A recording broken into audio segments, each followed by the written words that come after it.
ನ್ಯೂಸ್ಗೆ ಸ್ವಾಗತ. ನಾನು ಚಂದ್ರಕಲಾ ಗೋವಿಂದಪ್ಪ. ಓದಿ ತಿಂತೀಯ, ಅವನನ್ನ ಬದುಕೋಕೆ ಬಿಡಲ್ಲ. ಚೇತನ್ ನಿಜವಾಗಿಯೂ ಒಬ್ಬ ಹರೆಹುಚ್ಚ? ಸಾರಾ ಗೋವಿಂದ್ ಖಡಕ್ ಪ್ರತಿಕ್ರಿಯೆ.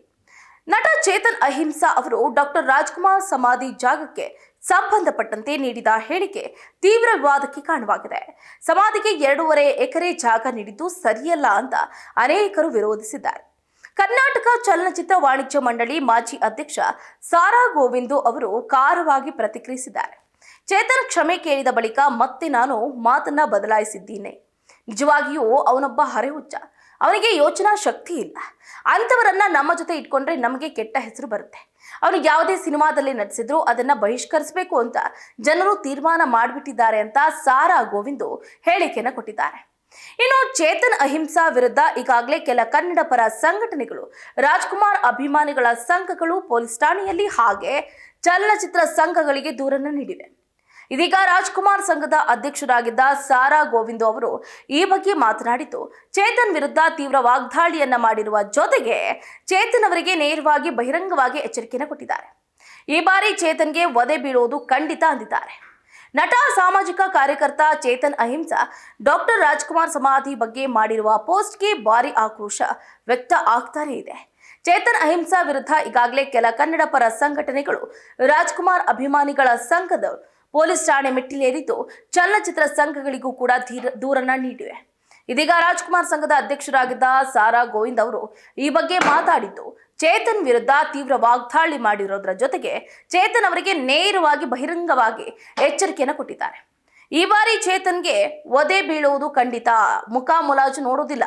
ಈ ಹಿಂದೆ ಗೌರಿ ಹತ್ಯೆ ನಡೆದ ಸಂದರ್ಭದಲ್ಲೂ ಕೂಡ ಆತ ವಾಟಾಳ್ ನಾಗರಾಜ್ ಜೊತೆ ನಡ್ಕೊಂಡ ರೀತಿಗೆ ಅವತ್ತೇ ನನ್ನ ಕೈಯಲ್ಲಿ ವಧೆ ತಿಂತಿದ್ದ.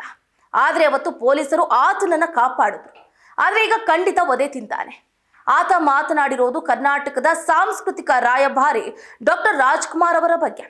ಅವರ ಸಾಧನೆ, ಸೇವೆಯ ಬಗ್ಗೆ ಎಳ್ಳಷ್ಟು ಸಹ ಆತನಿಗೆ ಗೊತ್ತಿಲ್ಲ. ಈ ಬಾರಿ ಜನ ಅಭಿಮಾನಿಗಳು ಸುಮ್ಮನೆ ಬಿಡುವುದಿಲ್ಲ.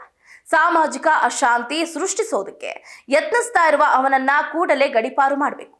ಅವನು ರಾಜ್ಯದಲ್ಲೇ ಇದ್ರೆ ಅವನನ್ನ ಬದುಕೋದಕ್ಕೆ ಬಿಡೋದಿಲ್ಲ ಅಂತ ಸಾರಾ ಗೋವಿಂದ್ ಸಾರಿ ಹೇಳಿದ್ದಾರೆ. ಇನ್ನು ಬಹಳಷ್ಟು ಜನರನ್ನ ಆತ ಮಾತಿನಿಂದ ಕೆರಳಿಸ್ತಾನೆ. ಕ್ಷಮೆ ಕೇಳೋದಕ್ಕೂ ಕೂಡ ಅವನಿಗೆ ಯೋಗ್ಯತೆ ಇಲ್ಲ. ಕರ್ನಾಟಕಕ್ಕೆ ಅವನ ಅಂದ್ರೆ ಚೇತನ್ ಅಹಿಂಸಾ ಕೊಡುಗೆ ಏನು? ಎಷ್ಟು ಸಿನಿಮಾ ಮಾಡಿದ್ದಾನೆ ಅವನು? ತಿರ್ಕೊಂಡು ತಿಂತಿದ್ದಾನೆ. ಹಾದಿ ಬೀದಿಯಲ್ಲಿ ಬೇಡ್ಕೊಂಡು ತಿಂತಿದ್ದೀಯಾ? ನೀನು ಮೇರು ನಟರ ಬಗ್ಗೆ ಮಾತಾಡ್ತೀಯಾ? ಆತನೊಬ್ಬ ನಿರುದ್ಯೋಗಿ, ಕೈಯಲ್ಲಿ ಮಾಡೋದಕ್ಕೆ ಕೆಲಸ ಇಲ್ಲ.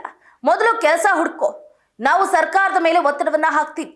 ಆತನನ್ನ ಈ ಕೂಡಲೇ ರಾಜ್ಯದಿಂದ ಹೊರಗೆ ಹಾಕಬೇಕು ಅಂತ. ಹೊರದೇಶದಲ್ಲಿ ಹುಟ್ಟಿ ಬಂದು ಅಲ್ಲಿನ ಸಂಸ್ಕೃತಿ ಮೈಗೂಡಿಸಿಕೊಂಡಿದ್ದಾನೆ. ಅವನಿಗೆ ಇಲ್ಲಿನ ಸಂಸ್ಕೃತಿ ಸಂಸ್ಕಾರ ಅನ್ನೋದು ಒಂದು ಎಳ್ಳಷ್ಟು ಕೂಡ ಇಲ್ಲ. ಅಣ್ಣ ಅವರಿಗೆ ಕೊಟ್ಟಿರುವ ಪ್ರಶಸ್ತಿಗಳ ಬಗ್ಗೆ ಮಾತಾಡ್ತಾನೆ ಅವನು. ನಾವು ಭಾವನಾತ್ಮಕವಾಗಿಯೇ ನೋಡುವುದು.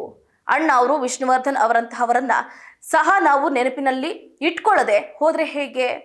ಚೇತನ್ ಅಣ್ಣವರ ಬಗ್ಗೆ ಮಾತಾಡಿ ಬಹಳ ಚಿಕ್ಕವನಾಗಿದ್ದಾನೆ. ಅವನೊಬ್ಬ ಶುದ್ಧ ಹುಚ್ಚ. ಪ್ರಚಾರ ಪಡೆಯೋದಕ್ಕೆ ಮಾತ್ರವೇ ಆತ ಹೀಗೆಲ್ಲ ಮಾಡ್ತಿದ್ದಾನೆ. ನಿಜವಾಗಿಯೂ ಕನ್ನಡ ಪರ ಆಗಿದ್ರೆ ಕನ್ನಡಿಗರಿಗೆ ಅನ್ಯಾಯ ಮಾಡ್ತಾ ಇರೋರ ಮುಂದೆ ಹೋಗಿ ಧರಣಿ ಮಾಡು. ನಿನ್ನ ಹಿಂದೆ 4 ಜನ ಇಲ್ಲ ಅಂತೆಲ್ಲ ಕಟುವಾಗಿಯೇ ಸಾರಾ ಗೋವಿಂದ್ ಮಾತಾಡಿದ್ದಾರೆ. ಒಟ್ಟಾರೆಯಾಗಿ ವಧೆ ತಿಂತೀಯ ಅನ್ನುವಂಥ ಹೇಳಿಕೆಯನ್ನು ಕೊಡುವುದರ ಮುಖಾಂತರ ಅಹಿಂಸಾ ಚೇತನ್ ವಿರುದ್ಧ ಇಡೀ ಕನ್ನಡ ಪರ ಹೋರಾಟಗಾರರು ಹಾಗೆ ಡಾಕ್ಟರ್ ರಾಜ್ಕುಮಾರ್ ಸಂಘದ ಅಭಿಮಾನಿಗಳು ಎಲ್ಲರೂ ಕೂಡ ಗುಡುಗಿರುವಂಥದ್ದು. ಈ ವಿಷಯ ಕೇಳಿದ ಮೇಲೂ ಅಥವಾ ಈ ಹೇಳಿಕೆಗಳನ್ನ ಗಮನಿಸಿದ ಮೇಲಾದರೂ ಚೇತನ್ ಅಹಿಂಸಾ ಈ ರೀತಿಯಾದಂತಹ ಒಂದು ಕಟು ನಿರ್ಧಾರಗಳನ್ನ ತೆಗೆದುಕೊಳ್ಳೋದನ್ನ ಬಿಡ್ತಾರಾ ಏನು ಅನ್ನೋದನ್ನ ಕಾದಷ್ಟೇ ನೋಡಬೇಕಾಗಿದೆ. ಇದಾಗಿತ್ತು ಇವರಿಗಿನ ಅಪ್ಡೇಟ್.